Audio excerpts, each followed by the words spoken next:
It was my first year of university. I had just finished unpacking all of my stuff into my room and my family had just left. Later on that same day, my roommate finally arrived, and right from the get-go I knew this kid was the most socially inept person I'd ever met. I introduced myself as Dan, staking out my arm for a handshake. He paused, looked down at my arm as if he didn't understand at first, then laughed and went, "Oh," and gave me an almost dead fish handshake. I had to ask him for his name since he didn't even tell me when we shook hands. He was Dale. I tried to make small talk, but he just answered my questions with yes or no's, occasionally awkwardly laughing or smiling. Within minutes we were both just sitting on our beds, on our laptops, not talking to each other. I was upset and planned on requesting to be placed with a different roommate. Anyone would be better than Dale. I thought Dale was just a really awkward kid. But I soon learned he was much more than just that. I met some of the other kids on my floor and they seemed cool, so that was good. I came back to my dorm after looking around campus the first night to find Dale still in the same position he was in when I left. I said, "What's up, Dale?" And he didn't answer. Not to my surprise. It was 9:30. I didn't have anything to do, so I turned out the lamp on my side of the room and went to bed. I didn't actually fall asleep anytime soon though. Dale was on his laptop until 3 o'clock in the morning. When he finally closed his laptop, I fell asleep pretty quickly, but I woke up within the hour.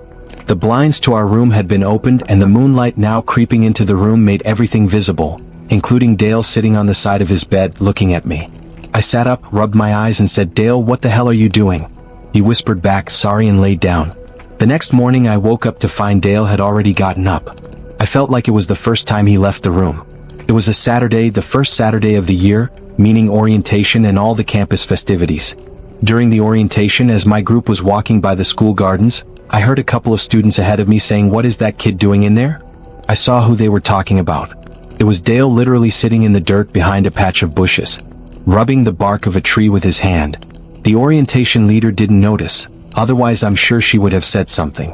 I just walked by not saying anything, eventually telling the two kids I overheard that he was my roommate as a way to start a conversation and maybe make some friends. They apologized for me. None of us really knew if it was appropriate to laugh or not, but we did. I made friends with those two kids and we made plans to get together that night. I also learned when I got back to my dorm that the school found another roommate for me. Things seemed to be turning around quickly for the better. I left the room that night to go meet up with the two kids I met, and when I got back, Dale was sitting on the desk chair facing the door. I said, "Oh hey, what's up?" He said nothing, very matter-of-factly. I sat down on my bed and opened my laptop and realized I forgot to lock it. I also realized that all of my emails had been opened. Emails I was pretty sure I didn't even read, and a bunch of folders of mine had been opened. They all must have snooped through my laptop. When I asked him if he did, he responded no very loudly. Half a second after I even finished my question, I could read him like a book. This creepy kid was literally going through my computer when I was out. I knew he did it, but I didn't pursue it. I was ready to go to bed, so as I went into my bed to look for my pajamas, I felt like my clothing had all been moved around as well. I knew I'd be out of there forever by tomorrow, so I didn't say anything. I woke up in the middle of the night to the sound of a zipper. I sat up and saw Dale on the ground going through my bag. I turned the lamp on, this time confronting him about it.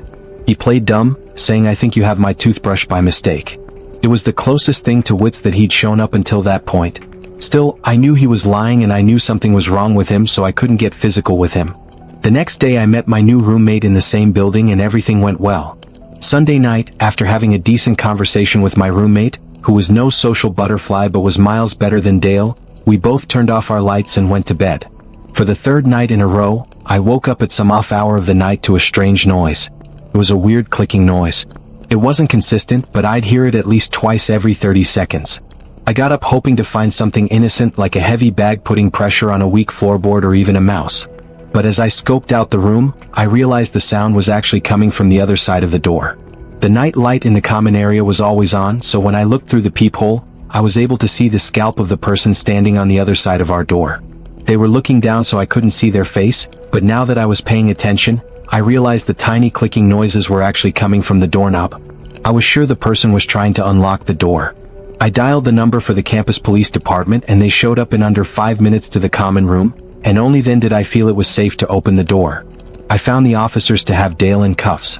I had a feeling it was him. I told them everything, that he was my former roommate who was going through my stuff, so I switched dorms only to find him trying to break into my new dorm. They took him away.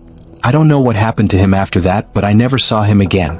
He either got suspended for the semester or expelled. I got through the rest of my years at university like anybody else. However, the nightmarish experience I had with Dale still pops up in my head every now and then. I went to Binghamton University for 2 years. I quickly made a big group of friends there and we'd go out every weekend. One weekend on a Friday night in October, when my group didn't have any big plans together, me and 2 other close friends decided to hang out in the school nature preserve by the lake. There was this little clearing on the far side of the lake that was convenient for fires. Since it was so far from view of the school or campus security, kids would sometimes but not often come here to smoke pot, drink, and do basically all the other drugs. It was a relatively unknown spot on campus by most, and we liked that about it. Tonight we just brought a bunch of beers, lit a fire, and hung out, having what we referred to at the time as a bro chat.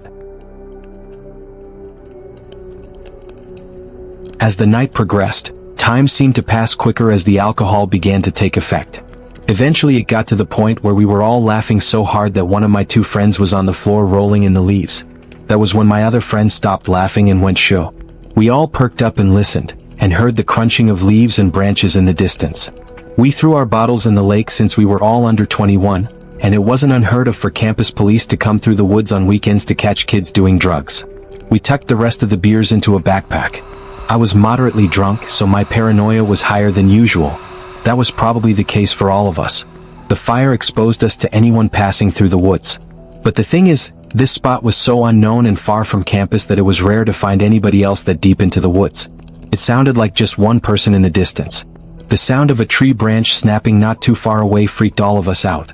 None of us were really the confrontational ones from our group, so we were lacking that one person who would have the confidence to stand up and yell out to whoever was out there. Instead, we all just sat in silence, shushing each other. We heard what seemed to be somebody or something circling us, or at least walking around in AC shape around our little campsite. It literally started to feel like we were in the movie The Blair Witch Project, because these sounds in the near distance, like cracking tree branches and leaves crunching on the ground, kept echoing over to our campsite. We laughed about it at first, but I personally soon became terrified of who or what it could be. Out of the blue, a huge thud made all 3 of us jump. At first I didn't understand, even though I saw what caused the sound. It took me a few seconds to digest the fact that a branch had been thrown into the center of our little fireside. One of my 2 friends took off running while my other friend and I sat behind, looking at each other, half laughing, half concerned. I feel like we didn't know yet if this was some kind of joke or not. Then my friend let out a scream of pain as he was struck in the face by another tree branch. I grabbed the backpack, helped my friend up off the floor, and we hauled ass back in the direction of our dorm. When we made it to the road separating the nature preserve from our dorm, we stopped to catch our breath. But whoever was out there proved to be following us when we heard footsteps coming closer to the road. We continued to run back to the dorm. And when we got back to our floor, we found our other friend in his room already. We looked out of his room window down to the woods. There was someone pacing back and forth by the woods, and every time a car passed they would walk back into the woods. Eventually, whoever it was went back into the woods for good, to never be seen again by us. We continued our drinking session in the dorm room, and within 10 minutes, we were all laughing about it. It wasn't until the next morning that we all realized how terrifying that experience actually was. We never really went back into the woods past dark after that. This takes place during the first week of school, my freshman year at the University of Iowa. I was just starting to get comfortable with my roommate. He was dedicated to the idea of rushing a fraternity, and rush week was starting the next week, but the parties were starting Thursday of the first week. My roommate didn't want to go alone because it would be harder to meet people that way, so he wanted me to go. I happily agreed to go with him. Even though I had no interest in rushing fraternity, I still had intentions to go to parties. After all, I was attending a party school. My roommate wanted to go to one frat party on Thursday and then parties at different frat houses on Friday and Saturday. On this Thursday night, we were headed to perhaps one of the lowest ranked frats. I'm pretty sure it was an underground one too. But his logic in attending was to have a backup frat in case the higher ones wouldn't give him a bid. The frat house was really far from campus, in a much more slummy downtown area. We pulled up to a corner house, and if it weren't for the blasting music and cars parked everywhere, we would never picture this house as a frat house. It literally looked like they settled with the first house they found. We knocked on the door to immediately be greeted by some short, chubby guy in a white t-shirt holding a Solo cup. His shirt had sweat stains by his armpits and mid-belly area. He told us to come right in. The party itself was in a horribly dimly lit room, with probably 50 guys bunched up into the living room. It was hot as hell in there to make it even worse. I think I saw maybe 2 girls at the entire party, neither of them even close to attractive.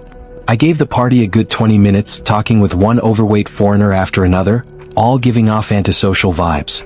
Eventually I waved for my roommate to get ready to leave, but a huge group of guys by the door made us decide to wait a little longer to avoid the awkwardness of leaving early. I continued to drink the cheap beers they were serving.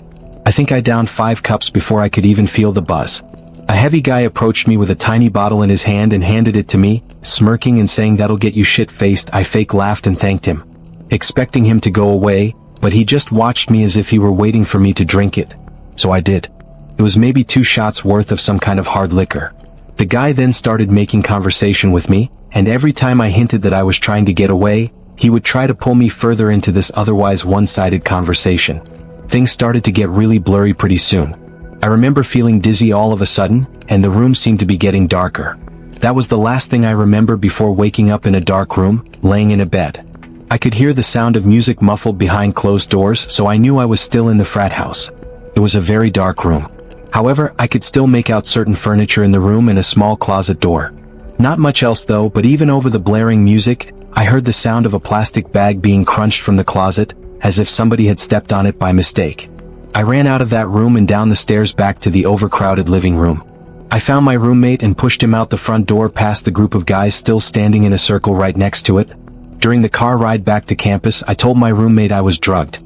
He almost called the cops, but I said it would be foolish and pointless. My roommate then asked me an awkward question. Was I taken advantage of? I didn't feel any type of pain and my clothes were all still on the same, so I assumed not. When I did a time check, I realized I'd only been out for maybe 10 minutes before waking up. Whatever the guy gave me must have been a dud or something, thank God. That was my college experience of attending an underground ghetto frat party, and it remains to be my scariest life experience. I had a single dorm my first semester of sophomore year. It was in the corner of the floor, kind of secluded from the rest of the dorm rooms, since it was in its own little section. You had to turn a corner to even see the door. It was nice because I'd be able to still talk with friends on my floor, invite people over to my room, and still have privacy when it was time to do homework or go to sleep. A few weeks into the semester, while studying for a bio exam, the silence was interrupted by a noise. It took me a bit to realize it was a light tapping on the door. It was so light that I almost didn't even hear it. I yelled come in, but the door didn't open, so I got up to open it. Nobody was there. I walked around the corner to look down the hall. Nobody. Somebody was obviously messing with me. I went back to my bed and continued studying, this time leaving the door open. Nobody came back. The next night, a few minutes after shutting the lamp in my bedroom to go to bed, the tapping on the door returned. Only this time it was much louder, more of a knocking sound. I called out, "Who is it?" And again the knocking stopped and nobody answered. I got out of my bed quickly and opened the door to see my small private corridor was void of any people. Again, I ran the 10 feet from my door to the corner to look down the main hallway of the floor. Nobody. The next morning I asked some of the other kids in the dorm if they had been messing with me. Everyone said no. The next night I woke up after having been asleep for 3 hours. Someone was knocking on my door again, this time louder than ever. I had trouble deciding whether to open the door or not this time. With a bout of courage, I hopped up and opened the door. Nobody was there as I was expecting. But this time I full-on sprinted down the tiny corridor, isolating my room, and when I turned the corner, I saw the back of somebody disappearing behind the far corner on the opposite side of the hallway. I ran as fast as I could down the hallway, and as I turned to the next hallway where I saw the person a few seconds earlier, I saw a door at the end of the hallway shutting. It wasn't a dorm room, it was a bathroom. I felt like I was ready to confront whoever this joker was, so I pushed open the bathroom door with force. The light was off. I turned it on, expecting to see somebody hiding in there, but I didn't see anyone. My first instinct was to check the 2 bathroom stalls, which were both shut. I got on my hands and knees and looked under the 2 stalls. 2 heavy black boots could be seen from underneath one of the stall doors. I took a deep breath and pushed the stall open. I was confused. There were the boots sitting on the floor, but no person to wear them. And then I heard a creepy giggling noise. Not a feminine or childlike one. It was a kind of laughing that I could only imagine to be that of a really old crazy man. For some reason, my confidence was gone and I was scared shitless. Therefore, I ran back to my room and shut the door. I hopped back in my bed and started texting every friend I had. Of course, everybody was asleep though. The knocking happened one more time that night. I ignored it. It went on for about 30 seconds before whoever that person was finally gave up. I spoke to everybody on my floor the next day. Nobody else heard any knocking and everybody swore they weren't pranking me. Everybody seemed sincere. I don't know why this person chose to harass me or who this person was, judging by the boots and the laughing I heard. This was an older man though, and that disturbs me.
When I was 15, I had my first girlfriend. We lived in an upper-class area, very quiet and peaceful streets. My girlfriend Casey also lived 2 blocks away, so I could walk to her house almost nightly. One Thursday night during break, when I had nothing to do, I started my walk over to Casey's house. It was on the later side of the night, but I didn't really have a curfew, so it didn't matter. But pretty soon I thought I could start hearing noises from around me. And when I say around me, I mean mostly behind me. The first time I heard it, it was the sound of a bush being shaken a bit. I only turned my head to look for a second without stopping. I just started to walk a little faster is all. When I got to the next block, I heard another noise, a twig or a small stick cracking. I stopped this time and turned around. All I saw was the empty street and the bushes that lined up along each property to separate the sidewalks from people's properties. Basically, next to the street was a wall of bushes, and I didn't see anyone or anything that could be making these weird sounds. I picked up the pace even more, and I was reaching the home stretch to Casey's house. Of course, there was another sound again, this time more like footsteps. Quick, light footsteps. I turned again without stopping. No one, nothing. I could see Casey's house now. I called and she picked up right away. I told her how freaked out I was getting because I kept hearing noises. I walked around the bushes surrounding her driveway and stepped onto her property. I noticed her staring out her bedroom window upstairs. She waved at me as she laughed on the phone, and I waved back. Then she asked me, "Who's that guy right behind you?" I turned right around and saw a fully grown man crouch walking maybe 10 feet in back of me. I screamed and ran for the door and started pounding on it. The man grabbed me and tried to put me in some kind of headlock, but he let go and ran away pretty quickly. Casey's mom opened the door with a look of dismay on her face. She let me in and slammed the door shut as Casey came running over. I was out of breath and felt like my heart was beating 1,000 beats a minute. Casey's mom hugged me, asked a few questions, then called the police to warn of a dangerous man going around town. Casey's mom let me stay over that night for obvious reasons, and she drove me home the next day. It was a dangerously stormy night. Everyone in my family was doing their own thing. I was in my room watching TV, my parents were in the living room watching some comedy show, and my sister was playing video games upstairs. I usually enjoyed stormy nights like this because it made me feel relaxed. I was relaxed until there was a monstrous bang on my window. I jumped up and looked outside. There was someone outside my window, but the large amount of rain pouring down the window kind of blurred his face. He started pounding at my window. It sounded like he was screaming for help. I opened the window just a crack and he screamed in. "Let me in. I'm hurt." The rain was so loud I had to scream at him to come around front. Then I shut my window. I ran outside to the living room to tell my dad that some man who seems to be in distress is screaming for help outside. And then came the knocks and shouts for help outside our front door. My dad was about to open the front door, but I stopped him. I said wait because I wasn't sure if it was a good idea. Then the phone rang and on the TV it displayed the caller ID of our next door neighbor. My dad ran to pick it up. When I heard him say no fucking way, I knew something was wrong. He hung up the phone and said stay away from the door. He didn't explain why, he just went to the window to peek at the front stoop. There is where he said he saw a guy crouched down, pounding on the door, holding some kind of large, sharp tool. My dad yelled through the front door at the man to go away before the cops get here. Then he actually got on the phone with the cops. Eventually the man outside gave up and he disappeared the next time we checked. When my dad was on the phone with a neighbor, he told my dad that he saw some homeless-looking guy rummaging through his shed and came out with a large chopping axe. The cops found the crazed man wandering around the streets and it made it in the newspaper a few days later. One night when I was a really young kid, I was in the living room watching my favorite cartoon. I had the TV pretty loud, but I thought I could hear my mom calling my name from downstairs. I called back. What? She didn't answer, so I guess she couldn't hear me. I heard her call me again, so I went down to the basement. The lights were off, so halfway down I called for my mom. She didn't answer. I didn't know where she could be calling me from, but one thing was for certain though. She wasn't in the basement.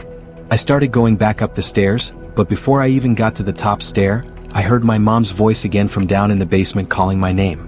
I looked down into the pitch blackness. I ran back up to the top step, turned on the lights and walked halfway back down, peeking into the basement. I didn't see my mom anywhere down there. Suddenly I got a huge rush of horror.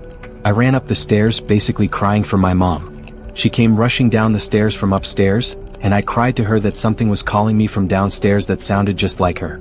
She swore to me that she hadn't been calling me. She went down to the basement to check and make me feel better, but I didn't feel better. I'm sure she didn't believe me. Why would she?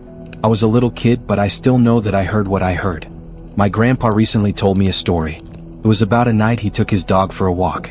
He used to have a small Boston Terrier named Sherry, who he named after an old friend of his who passed away.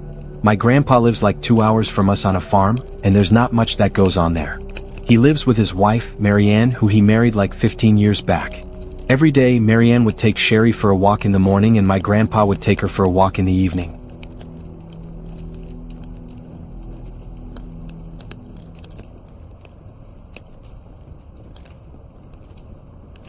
On a regular walk during sunset, my grandpa was walking Sherry down the usual dirt path that ran along the woods next to their property. My grandpa passed by another person on the trail who Sherry instinctively barked and pulled towards like most dogs do when they see strangers. My grandpa said hello to the stranger who had a large hood up, but the stranger just walked past without even batting an eye, so he and the dog kept walking. Sherry kept looking back every so often and barking. However, my grandpa would tell him to shush and yank at the leash to keep him walking. Eventually, my grandpa would turn around to look at what Sherry could be barking at. The stranger who passed him by a few minutes earlier was stalking him from behind a tree in the near distance. My grandpa decided to pick up the pace as fast as possible. At his old age, he always carries pepper spray in his big coat pocket just in case. He was getting closer to the house when suddenly he heard clicks from the leaves on the ground inches behind him. But before he could turn, he felt the warmth of a glove cover his mouth and nose, preventing him from screaming or breathing. My grandpa says he could hear Sherry barking and biting at the stranger, which might have helped in loosening the man's grip a little. My grandpa says he struggled to grab the pepper spray out from his pocket, but when he did, he sprayed it at least 10 times and continued spraying it even after the man who was holding him let go and started to scream. My grandpa came as close as he could to a run to escape back to his house. He was perfectly okay. I grew up in California for the first 14 years of my life. Our neighborhood wasn't the best, namely because it was an area that the Crips were known to reside in. If you don't know, the Crips are members of one of the biggest Los Angeles ST gangs. My best friend, who I always called Stevie D, lived 2 doors down. We had other friends of course, but we would often hang out just he and I. We'd usually ride our bikes together around town or play video games, just basic kid stuff. When we were 12, we were biking around the neighborhood one night and decided to visit a well-known abandoned house. It had been uninhabited for many years because no one would buy it for whatever reason. When we pulled up on our bikes to the front of the house, Stevie pointed to the window and said, "Look." I pushed my bike a little closer to the window and focused my vision on it. I could see someone peeking out the window. I couldn't tell if they were looking at us or not, but it was definitely a person's face sitting between the curtains. It was extremely strange considering the place had been unknown for years. We stared for longer than we should have perhaps and noticed something else that was strange. The person didn't move their face at all. We inched a little closer onto the empty driveway actually. Upon getting closer, it appeared to be a Halloween decoration or something like a fake head. This meant someone had snuck into the house to put it there. Stevie D and I, being the mischievous kids we used to be, hatched an idea to sneak in through the back somehow and check out the place. We hid our bikes on the side of the house behind an overgrown bush, then snuck into the yard. To our surprise, the back door was already unlocked. But when we came to think of it, it wasn't that surprising considering it seemed someone had already broken in to put that fake head there. We stepped into the house, but we didn't want to turn the lights on and expose the fact that we were in the house. It was dark in there but not pitch black, so we could make our way through the house. We got to the living room first because we wanted to check out that fake head thing at the window. It smelled really bad in that room though. I picked up the head from the windowsill and immediately dropped it and screamed. I dropped it not because it was surprisingly heavy, but because it also felt like real skin. I saw a dark liquid pouring out from the bottom of the head that was now on the floor. It was blood. It was a real human head. There were 2 cracks in the ceiling above us. Stevie and I looked at each other with our mouths hanging open. We ran for the back door and got back on our bikes to get the hell out of there. Anyone in our immediate area learned pretty soon that the head belonged to a victim of the Crips who apparently placed the head there as some kind of message. I don't think anyone knew the full story, but there was a good chance whoever placed that head there was still in the house, because Stevie and I both heard cracks in the ceiling above us, as if someone was coming downstairs. Last year, a guy came to my house's door around 9 p.m. He knocked on the door, so I got my mom and she went out to see who it was.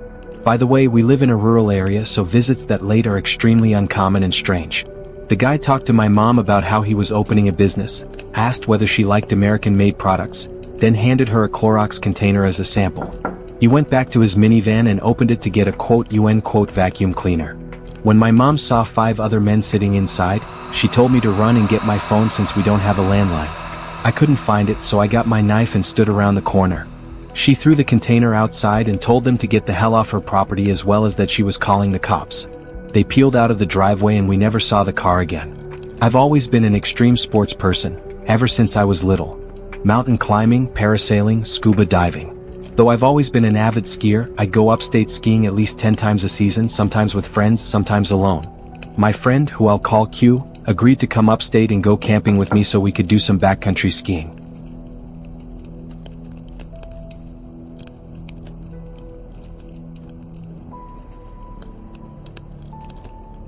Which is basically skiing in the backcountry on unmarked or unpatrolled areas outside of a ski resort's boundaries. It was a 3-hour drive, then a decent amount of off-roading to get to where the hills were. I parked my truck at the bottom of a decent-looking area full of hills, but I also stopped there because I couldn't really drive out much further given that there were too many trees. Q and I then proceeded to unload the back of my truck of all our stuff, including ski gear and camping equipment. Then we hiked about a quarter mile, which was an incredible amount of work with all the stuff we were carrying. We found a perfect place to set up camp, right near the bottom of an uphill and in a bit of a clearing between the trees. Setting up the tent and unloading our sleeping bags and equipment and such was first priority. When all of that was done, we started our hike up the hill to scout the area. We did a decent amount of hiking, but we also got a lot of skiing in. At one point, you and I lost each other while skiing down a bigger hill. I assumed I'd meet him at the bottom or just find him eventually. I checked the walkie-talkie just to see if he'd answer, but he didn't, which meant he was probably still going downhill. At some point, while I was walking with my skis at the bottom of the hill, I ran into someone, another skier. He sounded very friendly under a ski mask, asking you where the best hills are and if we were camping and such. He had his skis strapped to his orange backpack. I pointed to the hill I just skied down and also pointed in the direction we set up camp. He said he and his wife were trying to find a good place to set up camp near other people and asked if I could lead him to my campsite. As much as I really didn't want to trek all the way back there, I felt I had to be a good Samaritan and help this man and his wife. I pulled out my walkie again and said into the speaker to Q that I was going back to the campsite for a bit. I started to lead the man who was behind me, when suddenly I started getting some static from another end on the walkie. It seemed someone, probably Q, was trying to talk to me, but the connection was shit, nothing I could do about that except for come back to this hill afterwards. It took a decent amount of hiking and small talk with the man before we reached the campsite. I turned around to him and smiled under my ski mask, which I realized instantly was pointless. He sounded very thankful for he and his wife. Then I finally asked him, "Where is your wife?" He didn't answer. He started to walk closer to me. At first I thought nothing of it, but for some reason something about his skis and backpack just struck me. They belonged to Q. For a split second I thought, is this Q? Is he pranking me? But it wasn't possible. The voice was too different from Q. The man was a few mere feet away from me at this point, and he was picking up the pace to a more intimidating approach. I panicked and jumped into the tent to dig for my flare gun in my bag. The man grabbed my leg, which was sticking out from the tent, and then I felt a sharp, intense tangle in my leg, like a severe electric shock, followed by a burning heat feeling. I screamed in pain as I just managed to pull out the flare gun, push aside the door to the vent and aim it at the man. He immediately backed up with his hands in the air. And that's when I noticed the knife dug deep into my leg. I ordered the man to tell me where my friend was. He answered quickly, saying near the bottom of the hill he found me at. I told the man to stand still while I called 911 to request an immediate rescue, but the man took off quite easily while I was on the phone. There wasn't much I could do with one single flare gun shot. I felt like I was waiting there in the cold with my bleeding leg forever. Until finally, the reassuring sound of a rescue helicopter swooped overhead and I shot my flare gun. I cannot believe I was actually picked up by a helicopter in which I helped locate my friend laying in the snow in the middle of the hill. He was unconscious and he had also been stabbed twice in the leg, then robbed. He tried talking me through the walkie-talkie while he was losing consciousness, but the connection was bad. We both went to the hospital, but we're fine today. I lived in a small college town and my apartment complex was walking distance from the bar/downtown area. One weekday night, I stepped out on our front porch to smoke a cigarette or two. I was up late studying. I brought my textbook with me and laid down on the stairs while I smoked. A girl who I had never met before but who lived one apartment over on the ground floor, came home from downtown. She was by herself and you could tell from her walk she had been drinking. She got in her apartment and barely got the door closed before some guy who came out of nowhere knocked on her door. She opened and I noticed he introduced himself, which was weird because it was like 2:30 in the morning. Who comes to a random girl's apartment at that time? So I decided to stay outside and pay attention. They ended up talking for over 10 minutes. She later acknowledged how weird the situation was, but did not know how to end the conversation. He would do the creepiest things, like he reached up and stroked her hair at least 3 times, and he would try to slowly inch his way closer to her in the door. I made a point of being loud with my textbook so he would know I was there, and he disappeared as eerily as he came. We called the cops and days later they had the girl and I sit with a sketch artist. As soon as the sketch was made public, floods of calls came in. The guy turned out to be a serial rapist who followed lone girls home from bars and pretended to be a cab offering them a ride. This girl just got lucky because she lived so close to the bars he didn't get a chance to pull the cab routine. I've only used Craigslist once in my life, and the one time I used it I got a very sour taste in my mouth. Here's why. The guy posted an ad for a ping pong table that I wanted to buy for my roommate and I. We set up a time for me to come pick it up that night. I had to remove the back seats from my truck so that I'd be able to fit the thing. I pulled up in front of the dude's house and texted him saying I'm here. I saw the door open, so I got out from my truck and did a quick speed walk to his front door to greet him. I went for the handshake, but I don't think he saw my arm, so after a few awkward seconds I put my hand back down. He said in his deep smoker's voice to follow him to the basement. The whole house had a certain distinct smell to it, not exactly a bad or concerning smell, just a cottony, smoky kind of smell. He got to the basement and there was the ping pong table, right smack in the middle of the room. Suddenly he said, "Oh shoot, I gotta find the paddles." So he ran back up the stairs and told me to wait right there. I waited for a while down there, assuming he misplaced the paddles and was having a hard time finding them. I started to snoop around his basement a little bit, looking at his pictures and such. It was weird. He had framed pictures sitting on furniture, but they were all pictures of just him, no family members. There was one where he was at least with a dog, but that was pretty much it. I'd say 10 minutes went by and I was still stuck waiting down there, so I started to get even more snoopy. There was a back laundry/storage room in his basement that I started to observe for some reason. There was a drawer to his utility desk that was hanging half open. I pulled it fully open and it revealed old Polaroid pictures, but these pictures were horrific and disturbing. They were all pictures taken of some girl who was tied to a chair and her mouth covered with tape. There were also yellow folders stacked in a row next to the photos. They were labeled AZ. I didn't have it in me to open the folders and see what were inside. I took out my phone to take pictures of the contents of the drawer and planned to send it to my friends immediately, but I didn't have any service down there. It was definitely time to go. I ran back to the door at the top of the stairs, but my nightmare only became worse finding out the door was locked. As soon as I tried the doorknob though, I heard the deep, raspy voice of the man on the other side of the door. He was apologizing, saying the door was accidentally locked and he would go look for the key real quick. I didn't say a word in response. I examined the keyhole closely, ran back down the stairs to the man's utility desk, grabbed 3 screwdrivers of varying sizes, and tried each one in the keyhole for the door. The smallest screwdriver managed to fit in the rectangular-shaped keyhole, allowing me to turn it just enough to unlock and open the door. I didn't stop and look around, I simply ran out the door into my car. I didn't look back at the house. I simply drove to the nearest police station, showed them the pictures, gave them the address, told them where to find the photos, and that was enough for them to start their investigation. A few days later, I got all the information.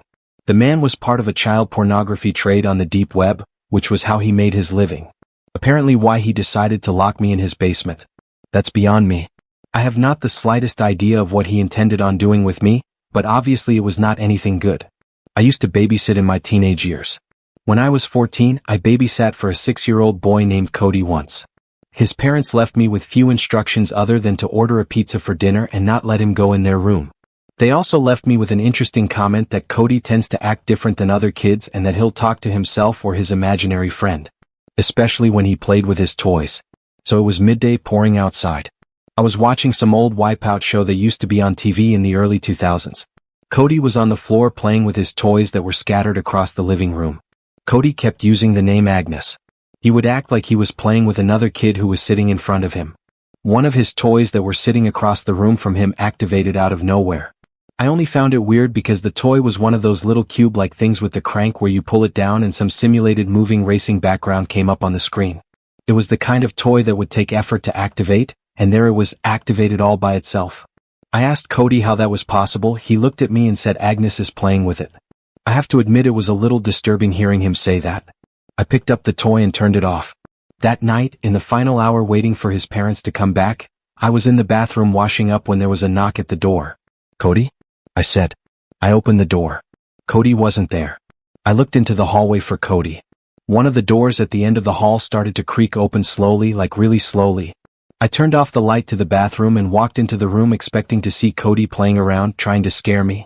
Instead, Cody was sitting on the bed in the far corner of the room looking at me. I asked him who just pushed open the door. "Agnes," he said. Now, truly freaked out, I went to pick Cody up off the bed and brought him to the living room, where I spent the rest of my shift until his parents came back. I didn't mention any of the weird things that happened, but when they reached out to me to watch Cody again a few weeks later, I never called them back.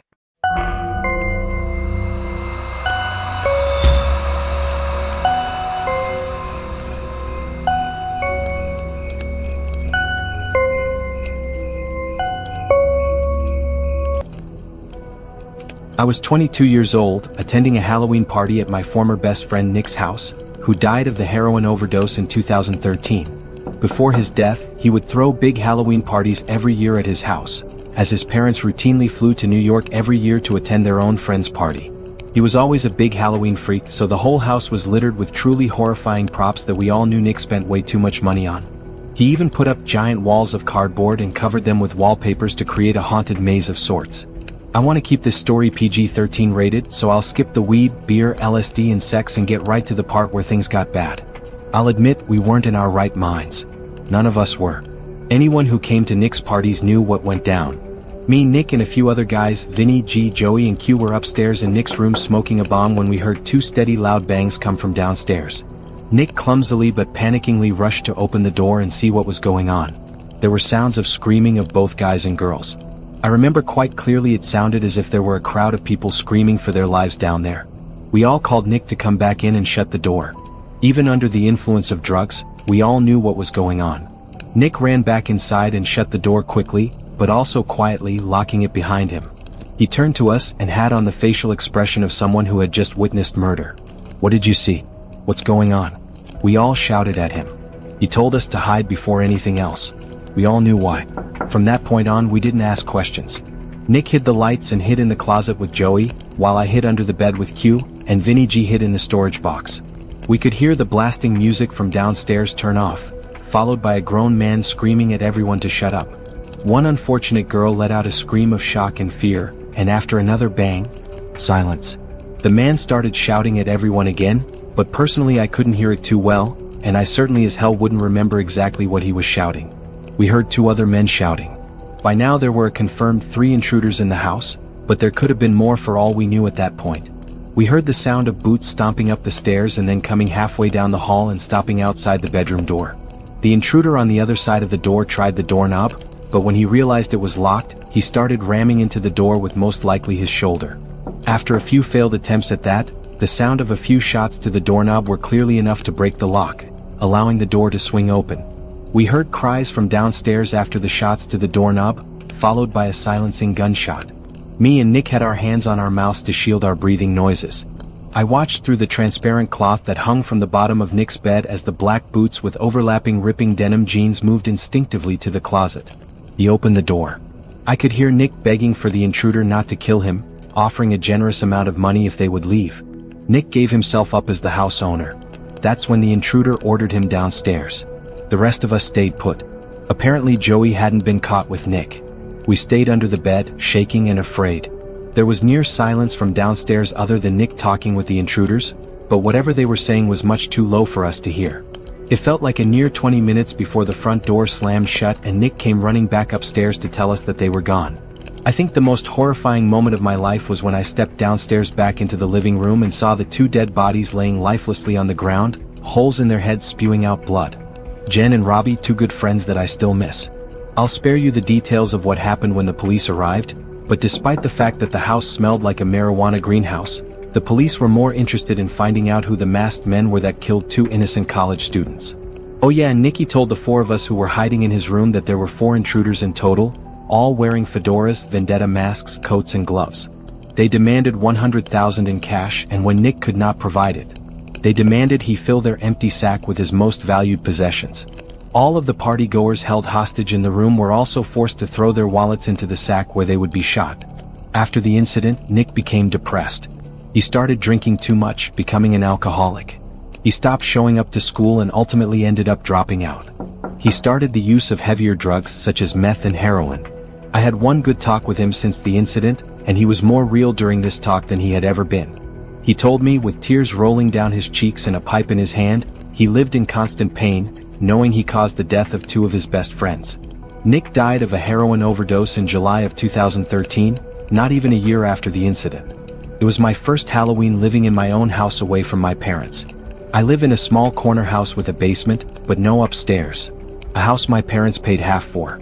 It was 11 o'clock at night. I was sitting in the living room watching scary Halloween movies when I found myself getting up to answer a knock at the door. But then I stopped and thought, who could be at the door at 11 p.m.? Surely there were no more trick-or-treaters out. I had a pretty good feeling it was a late-night Halloween ding-dong ditcher, so I gave it a second. Then I shot a glance to the porch through the window. They were gone already. Yep, ding-dong ditchers.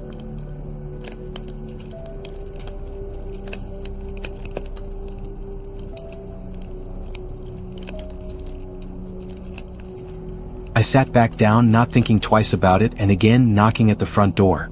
"Get lost," I yelled. I was not in the mood for punky kids. They ignored my demands and started pounding now, not just knocking. I was pissed now. I leaped up and swung the door open. No one was there once again. I slipped on my shoes and headed outside to begin searching the bushes for the kids, but there was nobody in sight. Not in the bushes, not behind my car, not across the street. I was done answering. I didn't want to feed into their fun anymore, so I went back inside, double-locked the door, and went to my bedroom, also locking that door just to feel safer, I guess. Even over the TV, I could still hear the stupid kids pounding on my front door repeatedly. I was so close to calling the cops to get them away, but that would undoubtedly lead to my house being egged or TP'd. The pounding continued for an uncomfortably long time, more than half an hour.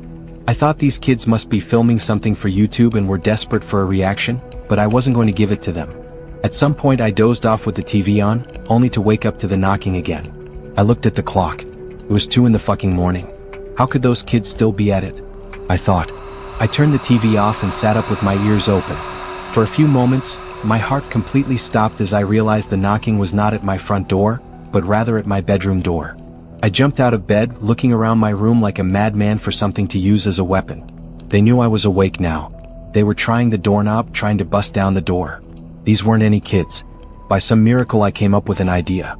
It was a long shot, but it was all I could think of. I turned on the receiver to my speaker system, plugged in my iPhone, brought up the YouTube app, typed in 45 gunshot sound effect, turned on the volume and pressed play. The sound of a gunshot echoed out of the speakers.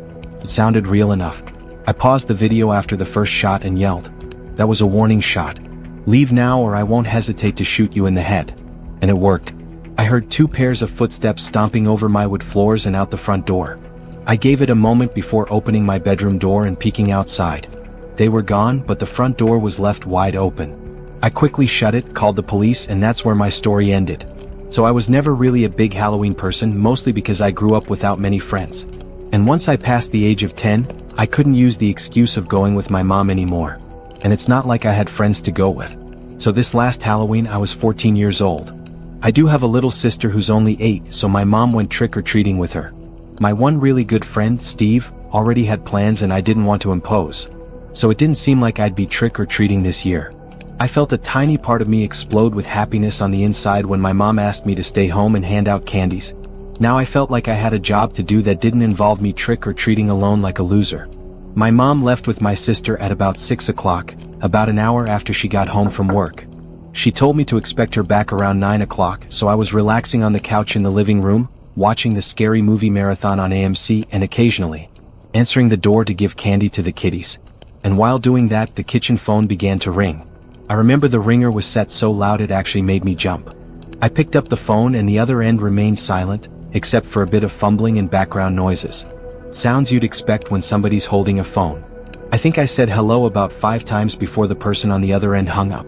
I just knew it was somebody pulling a Halloween prank call on me. What else could I do but ignore it? That worked well enough for the next few minutes of watching TV, answering the phone until the phone rang again. Same unknown number coming up on the caller ID. I wanted to see where this was going, so I picked it up once more. This time I could hear a very faint breathing on the other end. "All right, Steve, I know it's you," I said into the phone. They hung up. By this point, I didn't want to say I was scared, but I was for sure a bit uneasy. It was a long time before that phone rang again. It was getting later, darker, and the doorbell seemed to be ringing less and less. I was watching the original Friday the 13th when it happened again. The sound of that phone ringing had become sickening as I knew who it would be. Or rather, I didn't. For some reason I gave in again and picked up. And once again, silence, other than the faint breathing and fumbling of the phone. It was like this for almost half a minute before they finally spoke in an exaggerated, deep voice. "I'll be paying you a visit tonight." I had enough of this joke. I told them to fuck off and hang up the phone, promising to myself not to pick it up again. I'd say about half an hour later, out of the blue, all the power in the house was cut. The lights went out. The TV turned off complete. Darkness. I stood up, now frozen in fear. When loud and angry thumping came from the front door, I completely lost it and began screaming like a girl. But there was something coming from outside. Laughter. I recognized that laughter. I opened the door and there he was, Steven. I shoved him nearly down the steps out of anger. "So that was you who made those dumb phone calls?" I asked. He nodded while laughing. "I didn't sound like you on the phone." "Let me hear you do that voice again," I said. "What?" He seemed confused. "I didn't say anything, you idiot. I just called and did that heavy breathing." I thought he was lying at first, but then my heart dropped. I had him follow me to the fuse box outside, just as I feared it had been opened and all the wires had been snipped. I think we ran faster than any Olympic champions back into the house. I called my mom, who told us to stay inside and wait for the police, who she then called. The call was traced to a payphone outside of a nearby bar. I still wonder, was this just a dumb Halloween prank gone too far? Or was it a potential break-in and God knows what else waiting to happen? I don't think I ever want to find out. When I was younger, my friends and I went trick-or-treating every year. This one particular year, as we were trick-or-treating, we passed a man who stood still with a mask on, holding a lantern. As we walked past him, he turned his whole body around and followed us with his eyes. We were creeped out, but there were plenty of people around, so we made our way to the next house.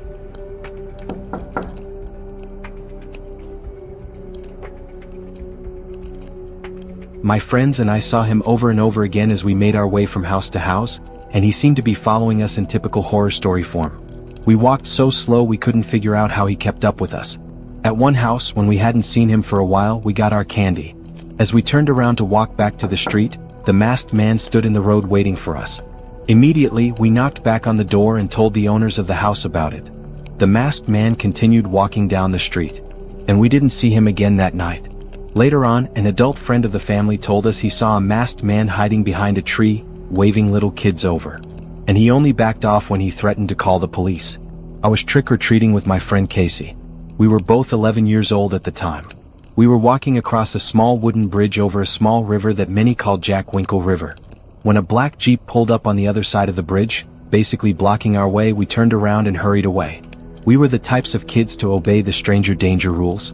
We could hear the windows of the Jeep rolling down, and a man with a raspy smoker's voice called for us to come back. He was yelling for help, asking us for directions.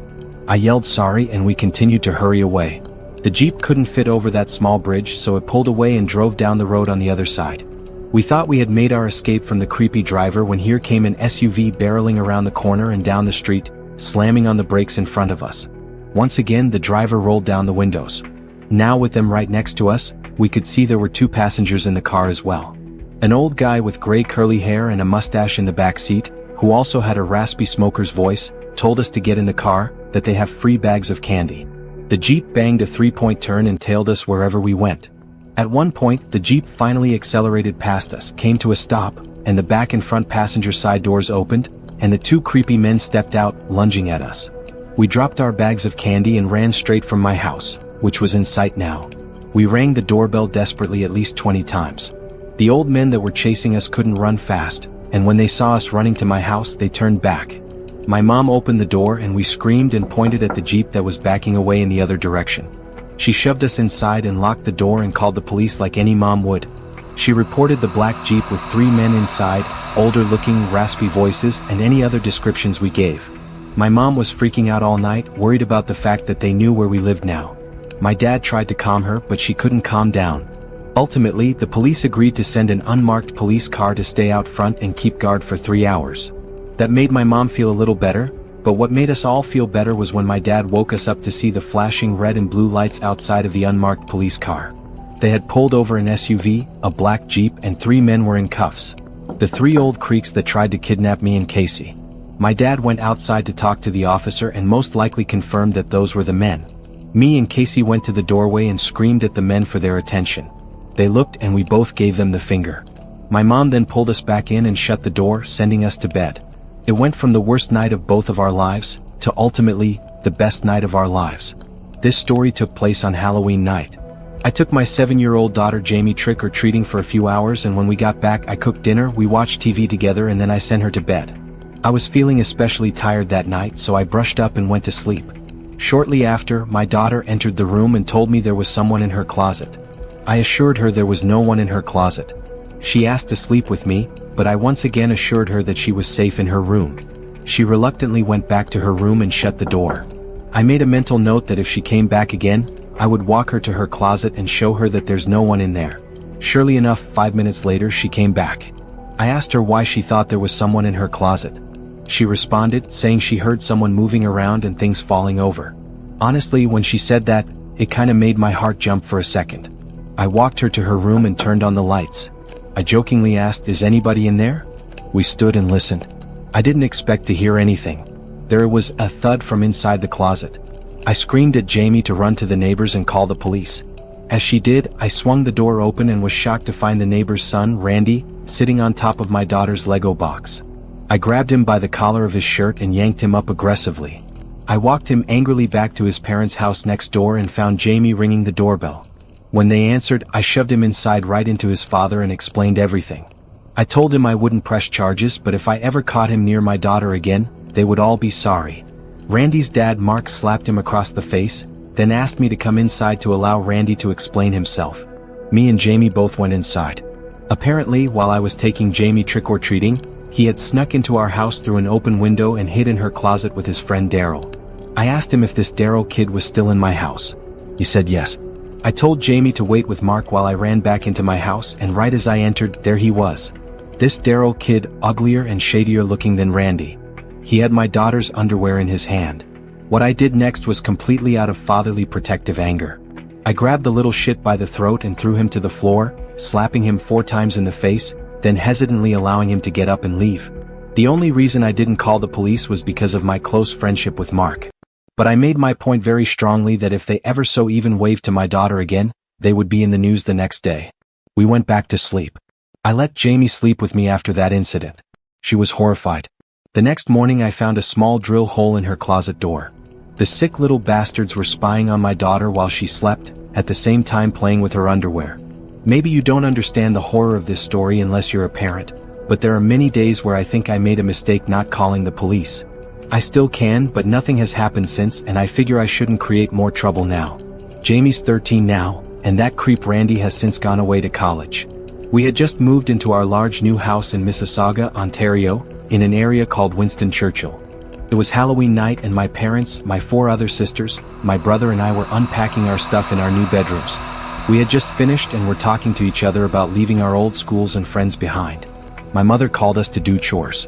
I was really tired since it was 11:30 at night, way past the trick-or-treating buzz, and we had to do chores now.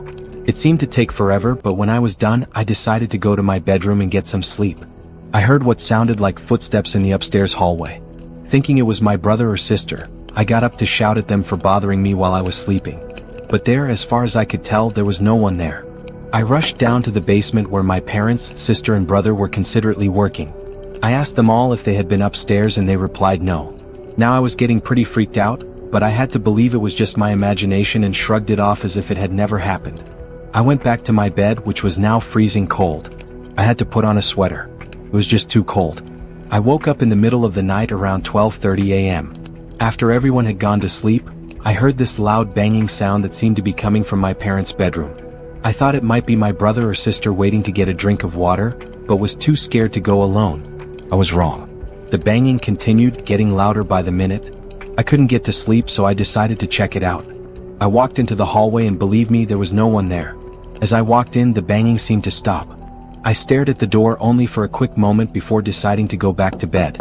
After a couple of minutes, the banging started again. Now I was totally chilled to my very last bone.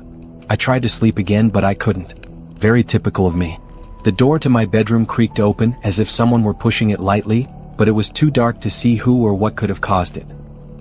What the hell are you doing? Who is it? Let me go back to sleep.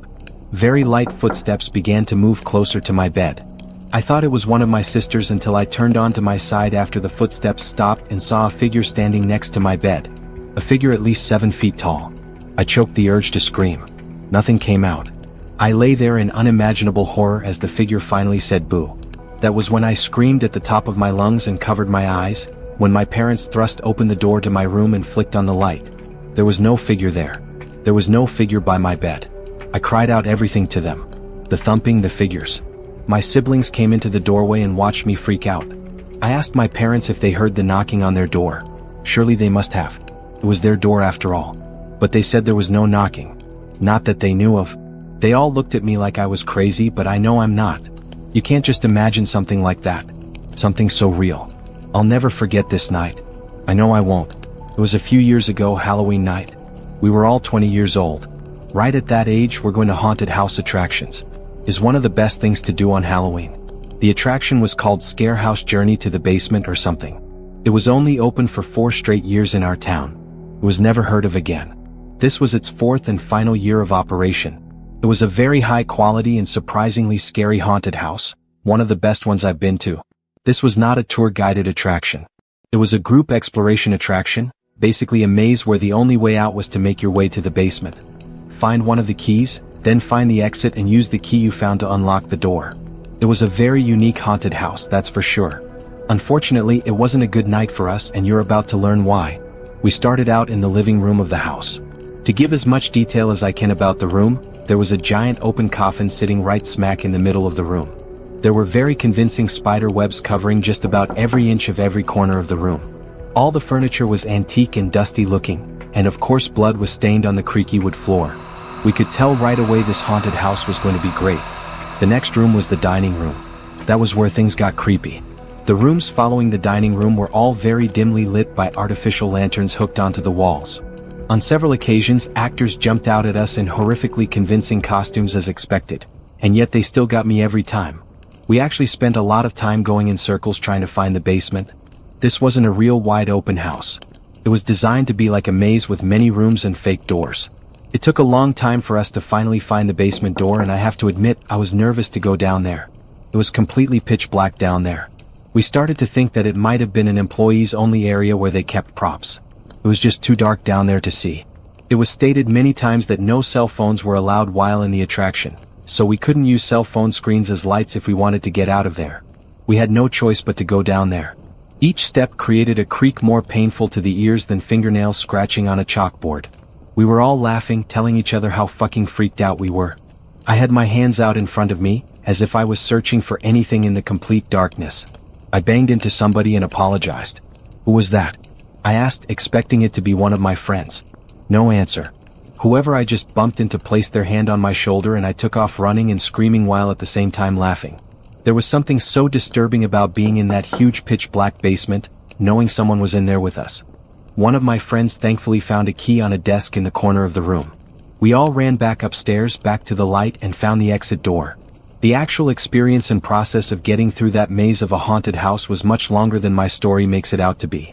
But that's not where things got horrifying. Right outside the exit door was a small bin with a sign that said "Drop keys here, please." That's how the staff would collect the keys and bring them back down to the basement. Halfway off the premises of the haunted house, the exit door opened and a really tall person dressed in a black robe and bloody pig mask stepped out and started following in our direction. He or a she, though it was most likely a he, so I'll refer to them as a he, appeared to be one of the staff members for the attraction. As he walked further away from the attraction, so did the guy in the costume. It seemed to all of us that he was following us by this point. One of my friends called. "We don't have the key if that's what you want." We dropped it in the little bin, but that didn't do the trick. As a joke, we started running just to see if he would too. And he did. We stopped and so did he. We stood still and so did he. At first it was funny. Maybe it was just a joke. But as we got closer to my friend Eddie's house, we were starting to discuss if we should reveal where he lives to this guy. He had been following us for at least 5 blocks now, so if it was a joke, it had gone far enough. Eddie's parents were both home, so we felt safe to go inside. Apparently Eddie's front door was broken, whatever that meant, so we had to go run back. We jokingly waved at the douchebag still following us and walked to Eddie's backyard, shutting the gate behind us. Wiping our feet on his welcome mat on the back door, we heard the gate open. The man emerged from behind the side of the house and began walking towards us once again. This time, much faster, Eddie opened the back door and called to his dad, telling him to get his gun. This seemed to grab the masked man's attention. He slowed down, turned his head to face Eddie. Eddie's dad emerged, angry as hell, and aimed his pistol at the masked coward. He raised his hands up and cried out for him not to shoot, that he's only 27. Eddie's dad told him to get lost and never come back, and the next time he wouldn't think twice about pulling the trigger. Personally, I wish Eddie's dad had made the guy get on his knees and take off the mask, then call the police. That guy got off too easily. For all we know, he could have been armed as well. We contacted the haunted house attraction and they informed us that they had no such employee dressed in a pig mask.